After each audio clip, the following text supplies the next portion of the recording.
ختم نبوت کی برکت سے جو دوسری اہم ترین چیز ملی وہ یہ تھی، پہلی امتوں میں تجدید اور احیاء کا کام۔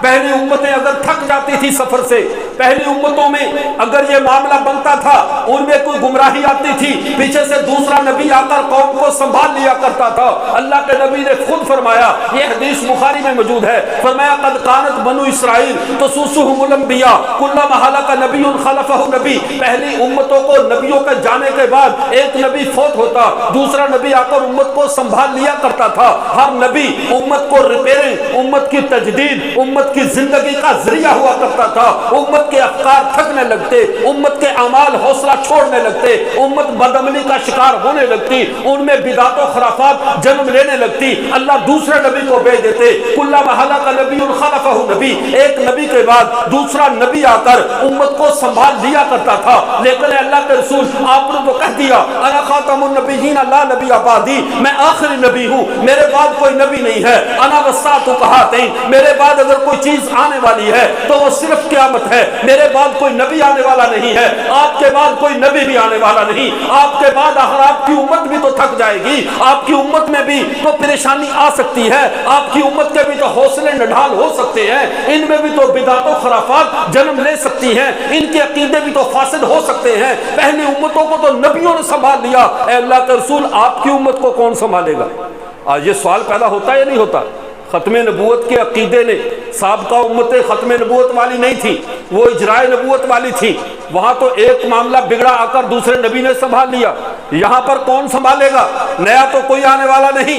پہلے نمبر پہ رسول اللہ نے ہمیں یہ تسلی دے دی، فرمایا کیف تہلک ھذہ الامہ، میری جو امت کیسے ہلاک ہو سکتی ہے، کیسے گمراہ ہو سکتی ہے؟ انا اولھا، اس کے شروع میں میں ہوں، ومہدی وسطھا، مہدی اس کے درمیان میں ہے، وعیسیٰ آخرھا، عیسیٰ اس کے آخر میں ہے۔ یہ امت اول اور آخر، نبوت کے پیرے میں چلنے والی امت ہے، نبوت کے حصار میں چلنے والی امت ہے، یہ امت کبھی گمراہ نہیں ہو سکتی۔ اس امت کو کوئی پوری کو چوری نہیں کر سکتا، پوری کی پوری امت جرگمال ہو جائے، کوئی غوا کر لے، کوئی پوری امت کا عقیدہ خراب کر دے، ایسا نہیں ہوگا۔ فرمایا اللہ کے رسول پھر کیا ہوگا؟ فرمایا زیادہ تر بندہ، ہمارے ہاں جو قیام و طعام بنتے ہیں 100 کلومیٹر سے زیادہ پہ بنتے ہیں، ایسے ہی ہے یا نہیں؟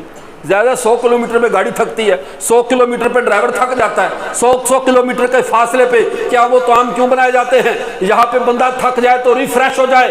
امتیں بھی اپنے سفر میں تھک جاتی ہیں، امتوں میں بھی عقائد اور اعمال میں کوتاہی آ جاتی ہے۔ اللہ کے رسول صلی اللہ علیہ وسلم نے ہمارے اس قیام و طعام اور ہماری ریفریشمنٹ کا بھی بتا دیا، فرمایا میری امت جب تھکے گی اس میں عقائد کا بگاڑ پیدا ہوگا۔ فرمایا ان اللہ لیبعث علی راس کل 100 سنہ من یجدد لها دینہا، فرمایا میری امت کے ہر 100 سال کے بعد اللہ ایک ایسے مجدد کو کھڑا کرتے رہیں گے جو ان کے دین کی تجدید کر دے گا۔ جیسے 100 کلومیٹر کے بعد ڈرائیور بھی تھک کے آرام کر کے چلتا ہے، میری امت اگر 100 سال کے سفر میں تھک جائے گی، اس کے عقیدوں میں کمی آ جائے گی، اس کے اعمال میں کوتاہی آ جائے گی، اللہ ان میں کوئی نہ کوئی مجدد پیدا کرتے رہیں گے جو ہر 100 سال کے بعد پوری امت کو اوور آل طور پہ، مجموعی طور پہ پوری امت کو دوبارہ ریفریش کر کے دوبارہ نبی کے راستے پہ گامزن کر دیں گے۔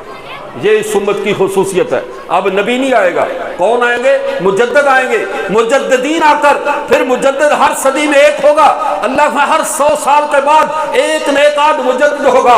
دعوت و تبلیغ کے کام میں تھوڑا سا اضمحلال پیدا ہوگا، ایک مجدد اٹھے گا، پوری دنیا میں دعوت و تبلیغ کی فضائل قائم ہو جائیں گی۔ جہاد کے میدان میں اگر سستی ہوگی کچھ مجاہد اٹھیں گے، پوری دنیا میں جہاد کے علم کو بلند کر کے دنیا سے اسلام کی عظمت کا لوہا منوا لیں گے۔ کیا آپ نے نہیں دیکھا اس دور میں، اس مادیت کے دور میں، جب دنیا ٹیکنالوجی کے بت کے سامنے سجدہ ریز ہو چکی ہے، سجدہ کر چکی ہے، ان کے سامنے امریکہ اور خدا سے کیسے بھی بڑی حیثیت اختیار کر چکا ہے، امریکی قوت سے وہ لرزہ برندام تھے، یورپ سے دنیا تھر تھر کانپ رہی تھی، لیکن اللہ نے اسی امت کے ان مجددین کو، ان مجاہدین کو اٹھایا جنہوں نے صرف 20 سال کے اندر دنیا کو یہ سبق یاد کروا دیا۔ تو بھول چکے ہو تو یاد کر لو، اندھے ہو تو دیکھ لو، اگر خواب میں ہو تو بیدار ہو جاؤ کہ محمد کی امت کو وقتی طور پہ دبایا تو جا سکتا ہے، لیکن 40 ملک بھی مل کر آ جائے محمد کی امت کو ختم نہیں کر سکتے۔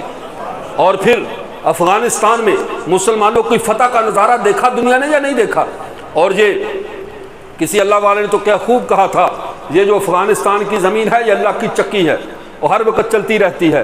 جو بھی مغرور جس کے سر میں گردن میں سریا آ جائے، اللہ اس کا سریا توڑنے کے لیے ادھر لے آتے ہیں۔ جب اس کا گردن کا سریا نکل جائے پھر اسے واپس بھیج دیا جاتا ہے۔ چند بدر و احد حنین کے واقعات تو کتابوں میں پڑھے، یہ واقعات تو ہمارے جن بزرگوں کی عمر ابھی 50 سال کے لگ بھگ ہے، 2 سپر طاقتوں کا غرور خاک میں ملتا تو وہ دیکھ چکے ہیں۔ 80 میں رشیا آیا، خاک و خون میں وہ لت پت جہاں سے بھاگ نکلا، اس کے بعد امریکہ اپنی پوری 40 ملکوں کی طاقت کے ساتھ آیا، لیکن کیا نتیجہ نکلا؟ ذلیل و رسوا ہو کر گیا۔ اللہ نے اسلام کو عزت دی، اسلام کا جو ایک روح تھی، اسلام کا جو ایک مزاج تھا، وہ دوبارہ تجدیدی رنگ سے اٹھا، پھر دنیا میں اپنا لوہا منوایا۔ تو اللہ کے رسول کی بات سچی ہوئی یا نہیں ہوئی؟ ہر 100 سال کے اندر اللہ میری امت میں ایک مجدد کو پیدا کریں گے، میں یجدد لہا دینہا، جو اس امت کے دین کی تجدید کر دے گا۔ اے اللہ کے رسول، مجدد تو 100 سال کے بعد آئے گا، لیکن درمیان میں 40 سال ادھر یا 40 سال ادھر لگا لو، اب وہاں پہ کون آئے گا؟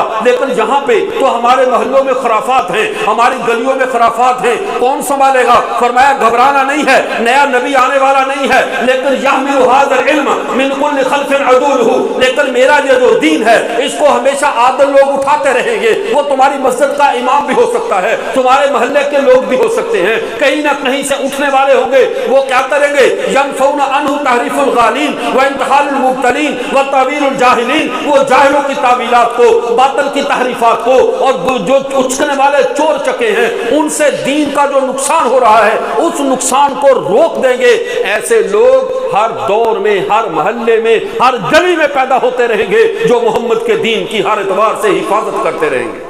اب جب ہمارا 100 سال کے بعد ہمارا قیام و طعام بھی موجود ہے، 100 سال کے بعد ہماری ریپیرنگ کا نظم بھی اللہ کی طرف سے ہے، اور درمیان میں ایسے لوگ اٹھتے رہیں گے، یحمل ھذا العلم من کل خلف عدولہ، عادل لوگ اس دین کو لے کر اس کی حفاظت کرتے رہیں گے۔ پھر کسی نئے نبی کی ضرورت باقی رہتی ہے؟ نئے نبی کی ضرورت تو تب پیش آئے جب کسی بھی درجے میں ہمیں رہنمائی میں اندھیرا باقی ہو۔ ہمارے نبی نے ہمارے لیے کوئی اندھیرا تو چھوڑا ہی نہیں ہے۔ اللہ کے رسول صلی اللہ علیہ وسلم نے فرمایا، ترکتکم علی ملۃ لیلھا کنہارھا، میں تمہیں ایسی ملت پہ چھوڑ کر جا رہا ہوں جس کی راتیں دنوں سے بھی زیادہ روشن ہے۔ جب ہمارے دین کی حالت یہ ہے، ہمارے دین کی رات دن سے زیادہ روشن ہوتی ہے، ہمارے دن کی روشنی کا کیا عالم ہوگا؟